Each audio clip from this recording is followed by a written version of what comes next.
They thought the supermarket thieves saw him as an easy target, just another old man pushing a cart, lost in the mundane hum of a Tuesday morning. He blended in, a faded figure among the bright aisles, his steps slow, his gaze distant. They were young, quick, and arrogant, their eyes fixed on the cash registers, utterly oblivious to the silent force about to awaken. But then, a quick movement, a flash of recognition, and the scar on his arm whispered Vietnam to them. This is the story of Sergeant Thomas "Tommy" Hayes, a man who survived jungles and fire, only to find his quiet retirement shattered by a petty crime and forced to remember exactly who he once was. The brightly lit aisles of FreshChoice Market hummed with the quiet symphony of suburban life, the gentle whir of refrigerator units, the muted clatter of carts, the occasional murmur of early morning shoppers. The aroma of freshly baked bread mingled faintly with the sharper scent of cleaning products, creating an almost deceptively comforting atmosphere. It was 9:17 a.m. on a Tuesday, a time when the market was usually sparse, a calm before the midday rush. Sergeant Thomas "Tommy" Hayes, 73 years old, moved slowly down the cereal aisle, his cart creaking softly beneath the weight of his chosen few items. His movements were careful, deliberate, a concession to the stiffness in his knees and the dull ache in his lower back that was a constant companion these days.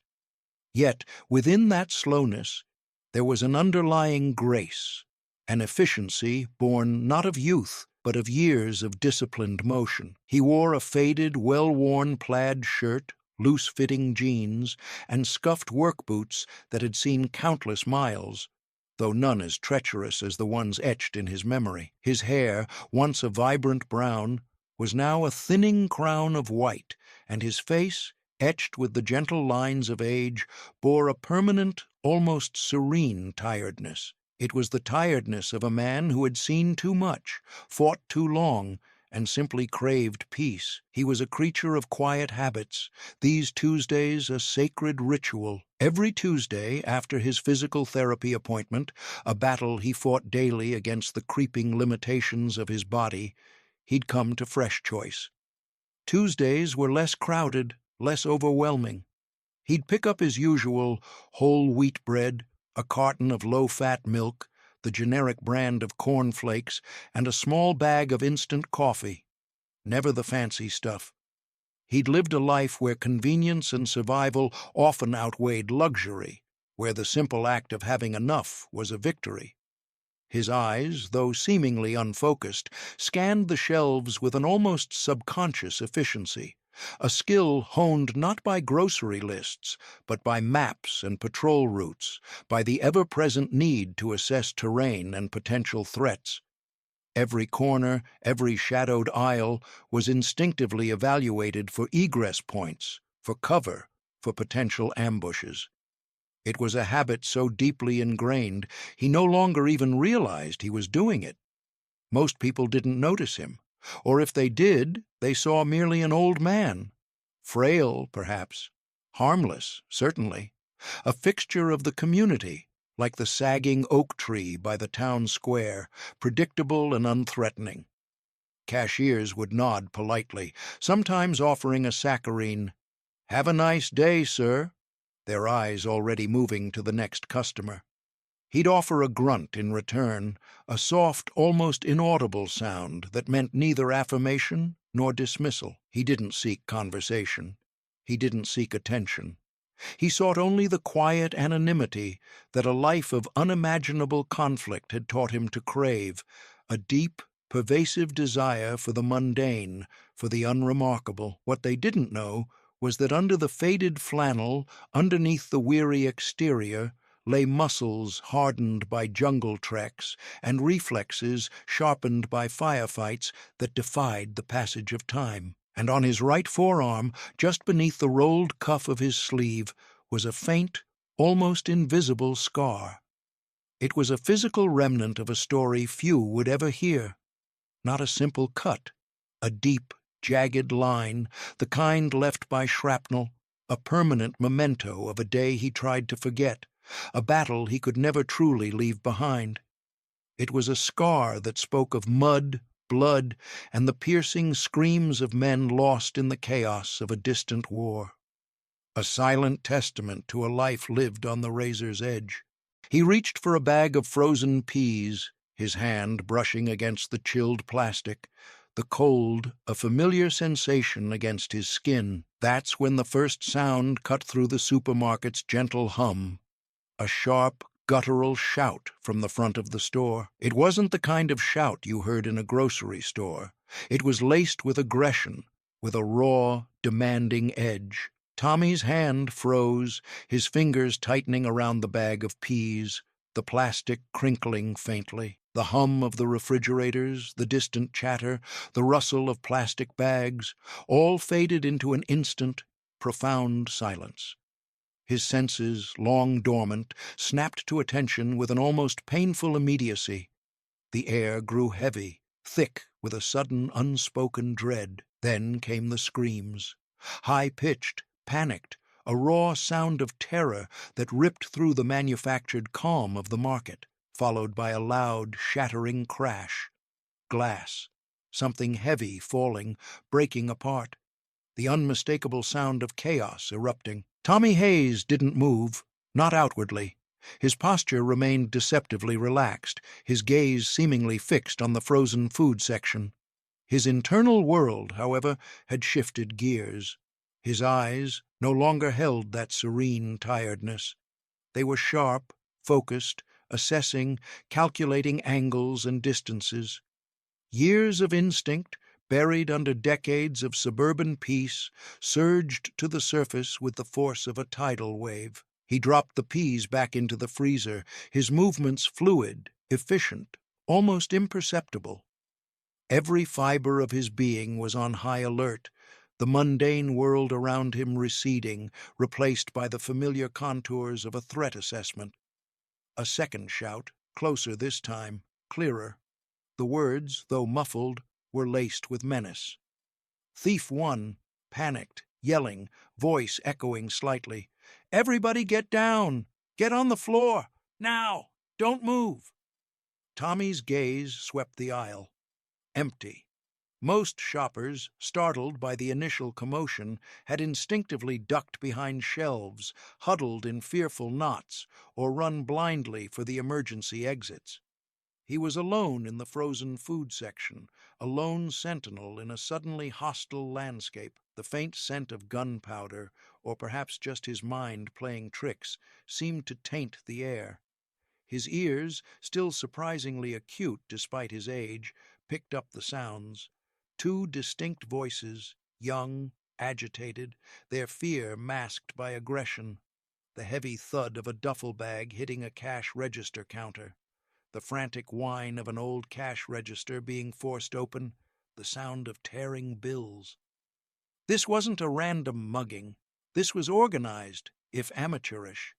2, maybe 3, armed, probably with cheap handguns that would misfire as easily as they'd hit. He felt the familiar surge of adrenaline, a cold, calculated rush that had been his constant companion for so much of his early life. It was a sensation he had learned to control, to use, to channel into purpose. He fought it down, a conscious effort to remain the harmless old man. "Not my fight anymore. I retired. I'm just an old man, out for my weekly groceries." But then he heard a whimper from the next aisle. Dairy, a small, frightened sound, followed by the soft, desperate murmuring of a mother. A child's breathy, terrified cry. Number. The thought was sharp, immediate, cutting through the self-imposed peace. It is my fight now.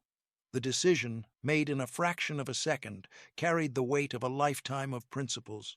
He moved, not with speed, not with the explosive burst of youth, but with an economy of motion that would have baffled anyone watching. He hugged the end of the aisle, his body a silent shadow against the brightly lit shelves, peeking around the corner with the trained precision of a scout.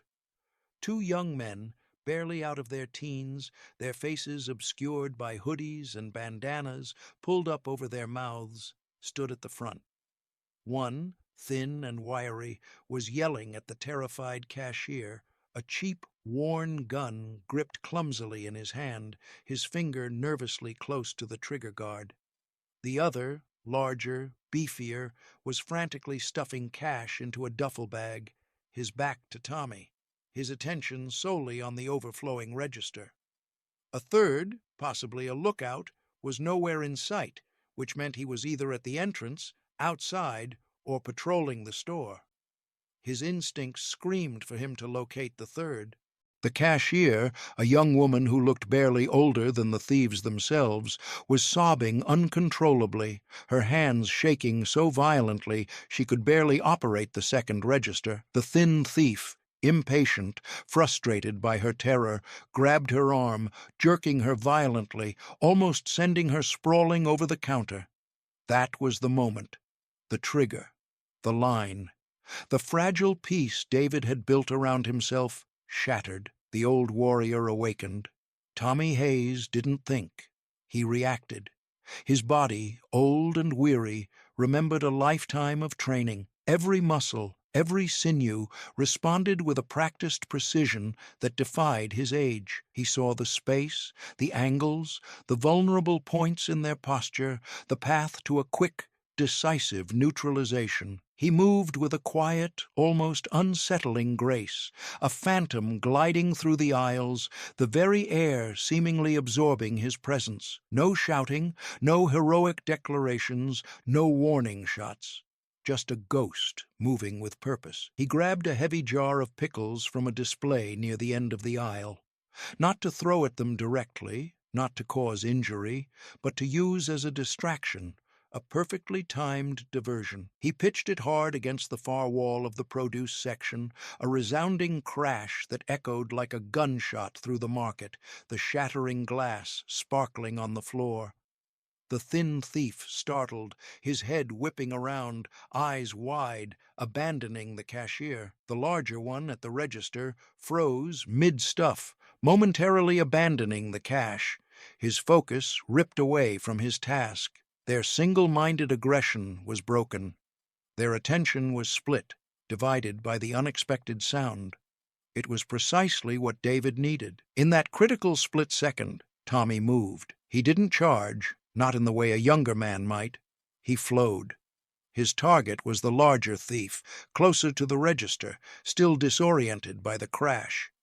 He used the row of stacked cans as cover, his steps silent, almost unheard over the remaining muffled screams and the distant, fearful wail of a child.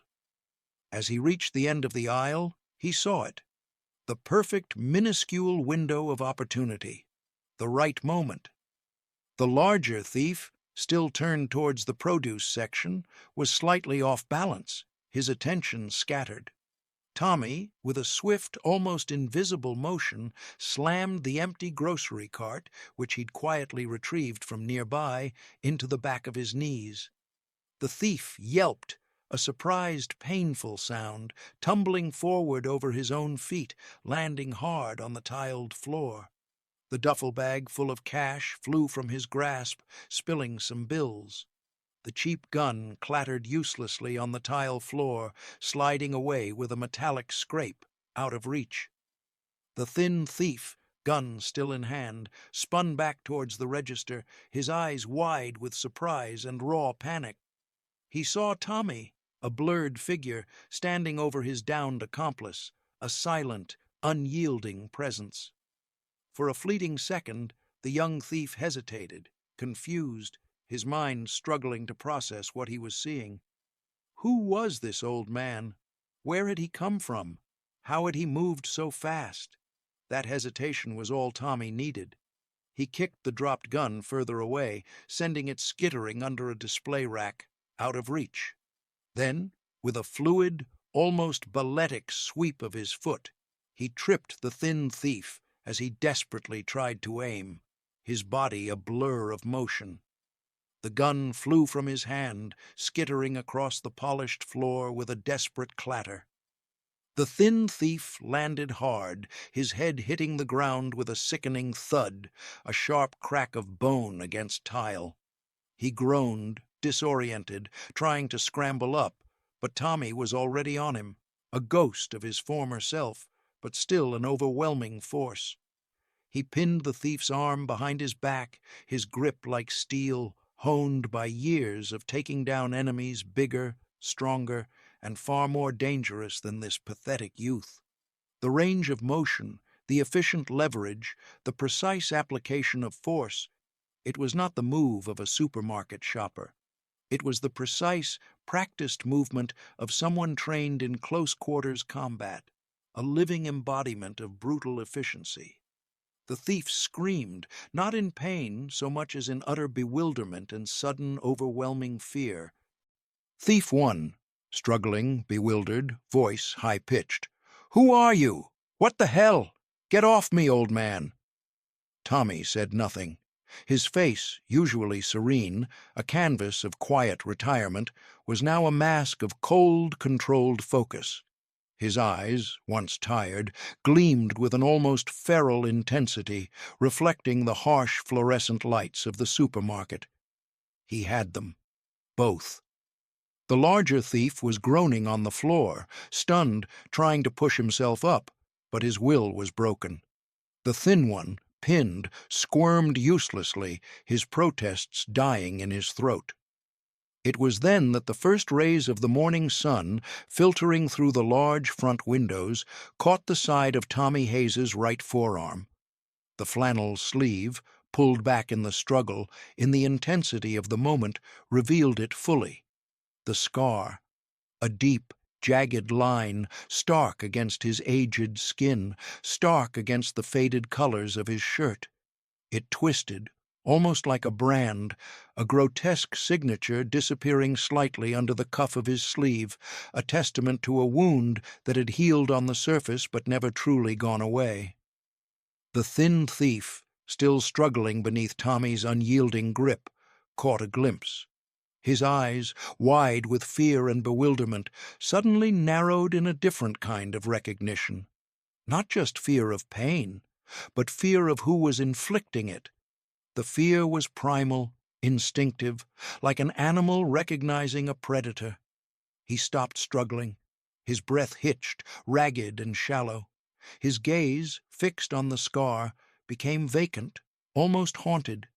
He saw the scar, and in that instant he didn't just see a scar. He saw the stories it told. He saw the mud, the blood, the endless green hell.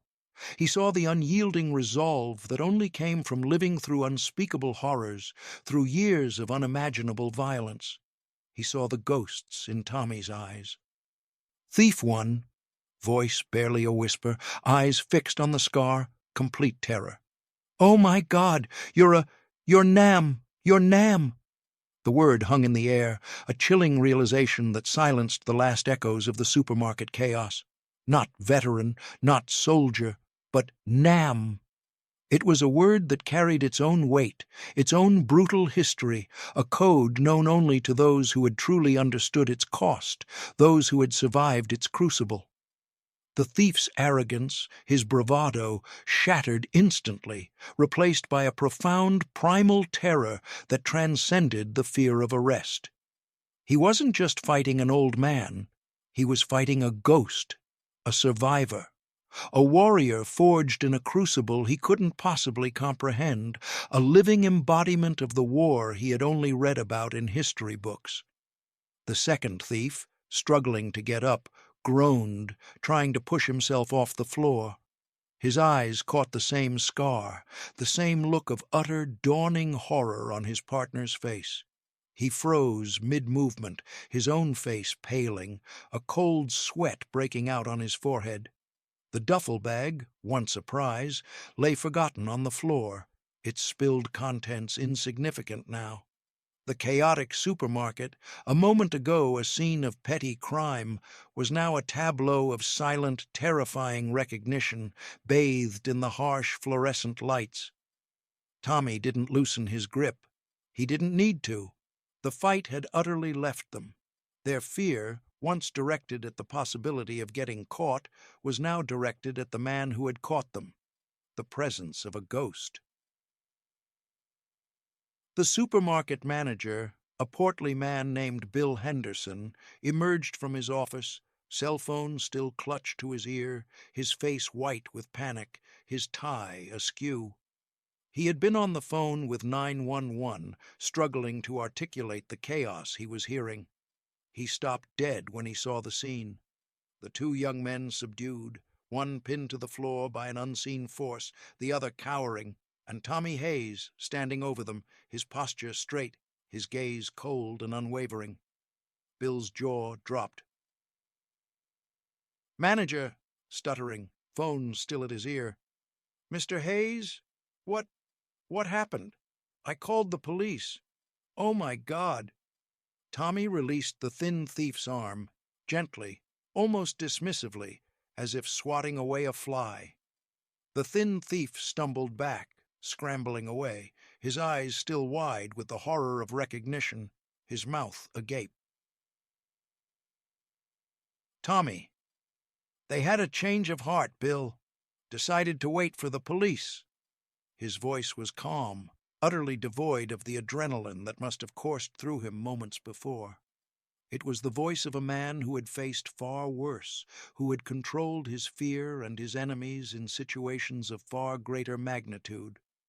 It was a voice that carried the quiet authority of lived experience, a gravitas that instantly diffused the remaining panic in the air. The police arrived moments later, sirens wailing, their boots thudding loudly on the tile floor, their presence filling the market with a new, official urgency. Two young officers, eager and tense, burst through the doors, guns drawn, their eyes quickly scanning the scene. They quickly assessed the situation.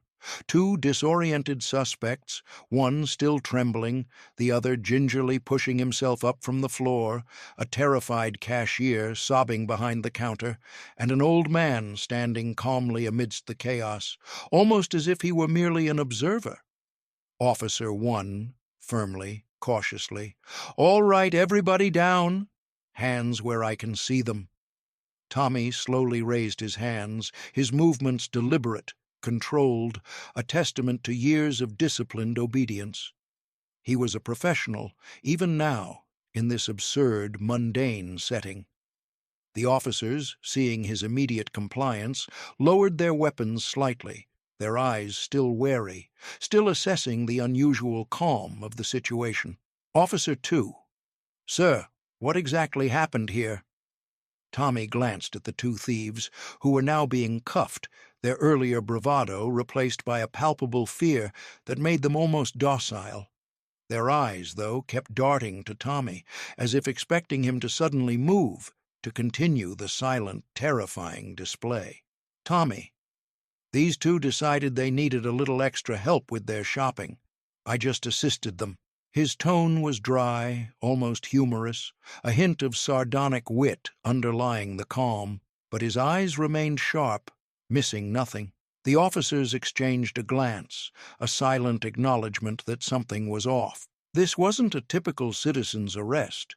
They saw the chaos of the robbery attempt, but sensed a profound, quiet efficiency in the way it had been contained. As they began to question the manager and the cashier, one of the officers, a sharp-eyed woman named Officer Miller, noticed it. Tommy's flannel sleeve had ridden up just enough when he raised his hands.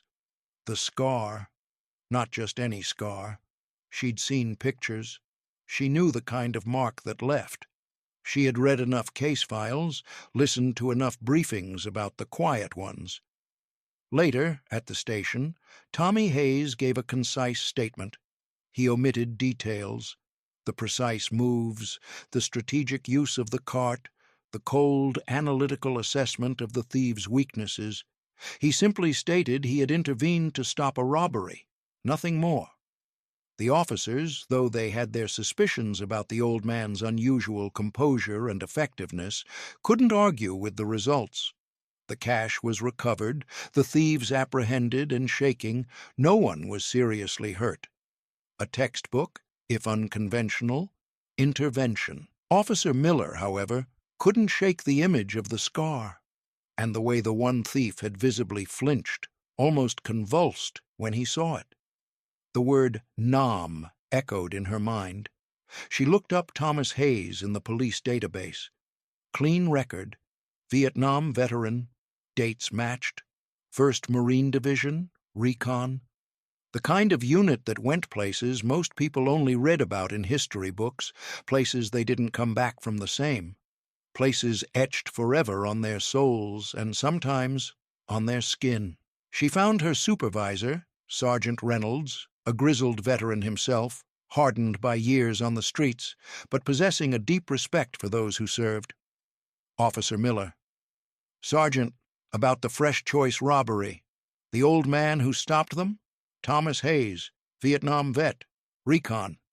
Reynolds raised an eyebrow, a flicker of interest in his tired eyes. Reynolds. Yeah? So? Officer Miller. His forearm. He has a scar.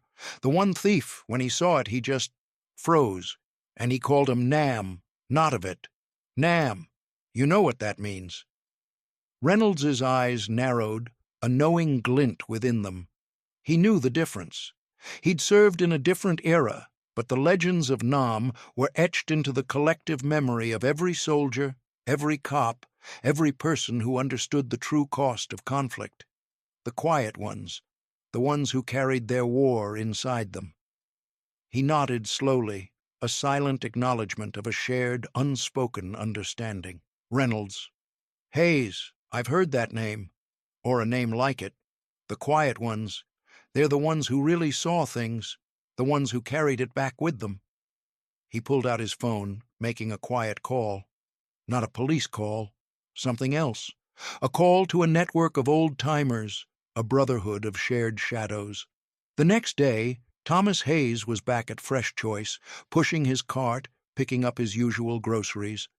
The market was a little busier, the lingering tension of yesterday gone, replaced by the mundane rhythm of a Wednesday morning. He noticed a few lingering glances, whispers from cashiers, an extra polite nod from the manager, a new deference in their eyes. Word had spread. Not the full truth, not the classified details of recon operations, but enough. Enough to change the way people looked at the quiet old man pushing his cart down the cereal aisle. He was no longer just an old man, he was a presence. As he reached the checkout, he found Officer Miller waiting for him, a small, deferential smile on her face, her hands subtly tucked behind her back, as if she were hiding a small salute. Officer Miller. Mr. Hayes, just wanted to say thank you, really. For what you did. Tommy grunted, a familiar non-committal sound. Tommy. Just doing my shopping, officer. She chuckled softly, a genuine sound of amusement. Officer Miller. Some shopping trip. You handled those guys like, well, like you were born to it, like you'd done it 1,000 times before. Tommy said nothing, his face expressionless. Just paid for his groceries in cash, each bill smoothed out, a habit from a time when every piece of paper was precious. As he turned to leave, Officer Miller spoke again, her voice lower, more respectful, almost a plea for understanding. Officer Miller. That scar, sir. My grandfather. He was Nam, too. Said some guys carried more than just physical scars. Said some came back. Different. Said the real heroes never talked about it. Tommy paused, his hand on the handle of his cart, his body momentarily still. He looked at her, his eyes unreadable, ancient, holding the weight of a generation. Tommy. They all came back different, officer. He pushed his cart away, the gentle creak of the wheels echoing in the relative quiet, a silent phantom once more, blending into the ebb and flow of the market. Officer Miller watched him go, a profound understanding settling over her, a connection to a history she had only known through stories. She hadn't expected a confession or a grand tale. She had expected exactly what she got, the quiet, immense strength of a man who had seen too much to ever truly be normal again. A week later, a small package arrived at Thomas Hayes's modest home. No return address. The cardboard was plain, unadorned. Inside, wrapped simply in brown paper, was a plain wooden box, and within it, resting on a bed of dark velvet, a single tarnished silver star medal.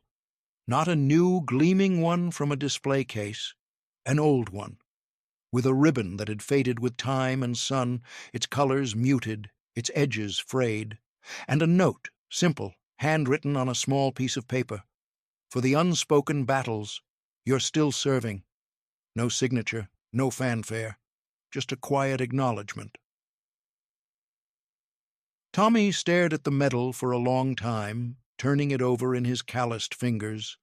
The cool metal was heavy, solid. He hadn't asked for it. He hadn't wanted it. His battles were his own, fought in the shadows, for survival, for his brothers, not for parades or accolades. But as he looked at the tarnished silver, a flicker of something in his tired eyes, not pride, not joy, but a quiet, almost melancholic acceptance. The world may have forgotten, but some hadn't, some still knew. It was a silent comfort, a recognition from those who understood the true meaning of still serving. Life at FreshChoice Market slowly returned to its hum. The manager occasionally boasted to new customers about Mr. Hayes, the hero who stopped the robbery, his voice a little too loud, a little too proud. The cashiers still offered their polite greetings, but now with an added layer of deference, a silent acknowledgment of the hidden depths of the old man. The thieves, once so arrogant, spent their days in jail, haunted not by the charges, but by the image of an old man whose scar spoke of a hell they could only imagine, a chilling reminder of their miscalculation. Because sometimes the greatest heroes aren't on pedestals. They're in the cereal aisle, pushing a cart, waiting for the day they're needed to protect the innocent. And all it takes is one wrong move and one single scar to remind everyone that some old men carry more than just groceries. They carry history. They carry the weight of 1,000 untold stories, etched not in books, but in the quiet resolve of their eyes and the faded marks on their skin.